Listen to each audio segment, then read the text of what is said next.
Byakuya is Bleach's first major external villain, and serves as the central antagonist for most of the Soul Society arc. He's the captain of the 6th Division and the 28th head of the Kuchiki clan, one of the 4 major houses of Soul Society, a position he's been groomed for all his life. In other words, he's the ultimate personification of the flaws of the Soul Society's elite. When he first meets Ichigo, he's arrogant, dismissive, unexpressive, and dutiful, to the point that he allowed his own sister to die when Central 46 ordered it. While he's not directly corrupt and self-serving, like many of the Soul Society's elite, his blind loyalty in the system ensures that his own hands are not clean. The vast majority of the Soul Reapers too suffer from this blind loyalty, which had slowly worn away at their humanity. Ichigo is the envoy of change. He got through to Rukia when he got her to reveal the humanity she'd hidden away long ago. He got through to Renji when he got him to admit his own frustrations at being too weak to rescue Rukia. And Byakuya is the same. His evolution through the story is symbolic of the effect Ichigo has on the Gotei 13, slowly but surely bringing out the hidden humanity in each of them.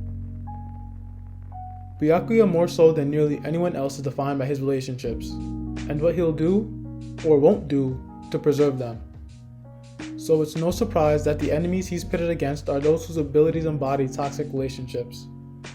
He fought Ichigo out of duty, but fought Tsumari, a man who can forcefully take control of anyone, not because he was an enemy of Soul Society, but because he hurt Rukia. He defeats Tsukishima, a man who manipulated the past to make himself Byakuya's benefactor, prioritizing his fellowship to Ichigo over his loyalties to anyone else. And while he is defeated by Asnot, a man who can induce fear in anyone, he still has one last powerful scene, when he begs the no-name outsider Ichigo to protect his home, with a tear in his eye. In that one moment, Byakuya had completed his story, and filled Ichigo with motivation in a way that only he could. In trusting Ichigo in his last moments, Byakuya should have died, just as the Soul Society of old was slowly beginning to. Not only does him surviving weaken his own arc and the symbolism involved, but it also weakens the arcs of Rukia and Renji. Rukia had finally gotten over the guilt of losing Kaien, and learning to stand on her own 2 feet without Byakuya is weakened by the fact that he's still here. Don't get me wrong, him holding her hand was a powerful moment, but Rukia proving what she's capable of on her own would have been that much stronger. With Byakuya still alive, it's never made entirely clear whether Renji had surpassed him. Byakuya had always been Renji's goal, from the moment the man had first taken Rukia, but we never get that moment when it's clear Renji had finally succeeded him.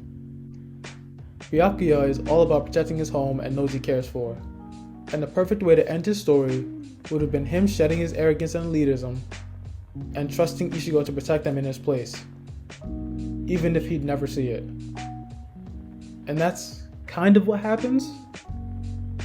But man, I wish Kubo went all the way. But I'm just one guy, maybe I'm wrong. Feel free to like, comment, and subscribe if you enjoyed the video, it really helps me out, and I'll see you guys next time.